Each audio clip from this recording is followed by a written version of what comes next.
So, picking up from our last video, how do systems for designing engender greater originality in the process? Last one I talked about the typographer method. This one I'm going to talk about the producer method that we use that also correlates to the remixer method. So in the producer method, we meet with the client, get a bunch of information, normal kind of graphic designer stuff, and then we start to do the process of imagining visual references or techniques that are relevant to the subject, to the artist, or the intent, or whatever. Kind of a normal graphic design process, honestly. So in the last project that we did, the package for the gradient expansion CD, there were the free associations I had in listening to the sounds about concentric forms, echoes, stuff fading, gradients, other stuff like that. Then there were the things that came up in conversation, which are things like the music is really like a meditation healing tool. What are other things where sound is used for a specific reason? So like library music was a thing that I thought about. I also ask the client, like, what is stuff that just feels relevant to you, even if you can't articulate why? Like art or images or even just photos you have.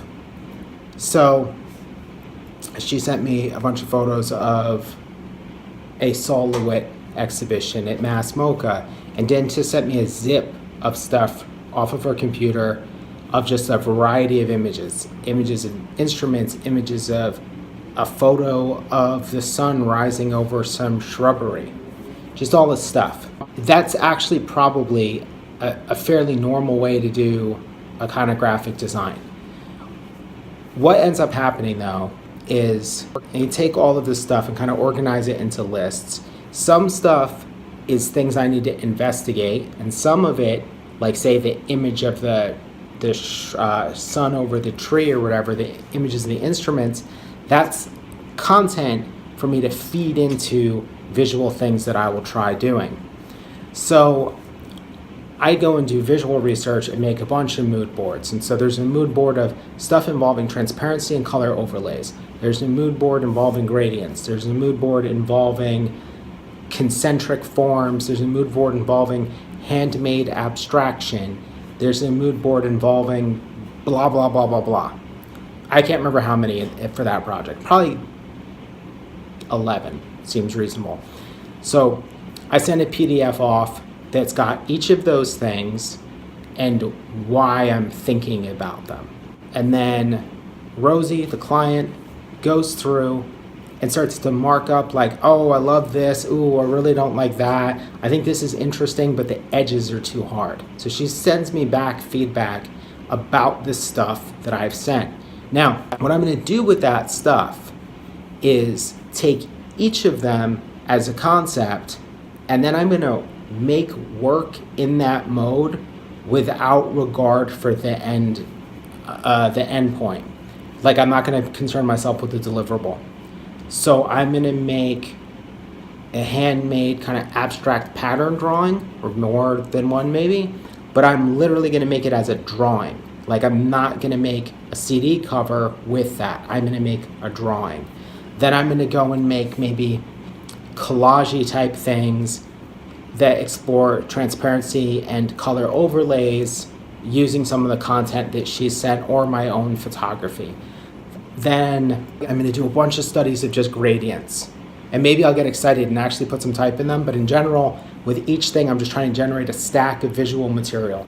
That's my research phase, I think. Kind of, who knows? The way that these map back to a traditional design process. But I'm going to make all this stuff. And then at some predetermined point in time, I'm going to cut myself off from making stuff, and I'm going to then treat all of that as if it was the assets for a visual identity with no rules and no requirements. And at that point, I'm going to start making probably CD covers. Or I might just work in a square format and start to sort some stuff out. And then I'll make a bunch of stuff, whittle it down, refine it maybe, give it to the client. What do you think? Pick one, blah, blah, blah. The question would be, how does that guarantee a level of originality? Especially because you're copying stuff. I would say that the big difference, and again, this is the thing about a belief, but if I have a page of references that's about color overlays, so I might have a Blue Note, like old 60s jazz cover, and I might have some collages, and I might have some very new stuff in there. But the point is not that I'm going to copy any one of those things, but I want to make stuff that perhaps fits on that page. I also might end up on a jumping off point of newer and more interesting stuff. But basically my goal is not to remake any one thing on that page. It's to isolate a visual effect and then work through it. So when I pull the handmade abstraction type stuff and I'm maybe looking at like 60s textile or 70s kind of textiles, I'm not interested in copying the textile, but I might be interested in understanding how it works so that I can get the same effect. And if somebody later looks at it and goes, oh, that reminds me of this, I'm not going to be super offended. But what I want to avoid is the thing, and I've gotten into this personally, I think, and I've definitely gotten into this professionally, where you pull a reference material and somehow you end up just remaking the thing, like you do a pastiche of it or a ripoff, as the case may be. That's the thing I want to avoid, and I want to build the system to avoid it. And one of the ways of doing that is by isolation. Isolate the color overlays and just explore those. Isolate a way of working, just explore that. What are some other things I did? Just make studies of gradients. So I'm not copying the gradients that I see in the reference material, though I might be like, oh, that's an interesting way of doing it, and I might try to figure out how it works. But in general, I'm just trying to explore stuff. And at the same time, I'm trying to figure out what stuff I don't like. Like, can I not figure out a way to get X to work the way I want it to work? It's about that isolation. And in doing that, and then knowing that at the end of the line, I'm going to start pushing and pulling and putting these pieces together. And maybe in some of them, it's just the gradient and nothing else. And in another one, it's the gradient, it's overlaid with this, it brings in this other thing. The whole thing is about building up material, visual material that feels relevant and authentic to the project, and hopefully gets me somewhere. Not that, maybe gets me somewhere I haven't been, but gets me somewhere I didn't expect to be. And I think that's different than a lot of times the pastiche. Like, I've certainly done kind of pastiche work where you're like, oh, it would like just feels right for this, like cold Swiss typography, like the really boring stuff that I love. But I want to get past that so that I'm doing less pastiche, less overtly clear referential stuff, and instead maybe layering the meaning within the process. And that holds true for our remixer method as well. It's just that the range of exploration is more limited right up front, but it's the same idea. I want to play in the same buckets that I've played in before, in the same sandboxes. I just don't want to make the exact same sandcastle.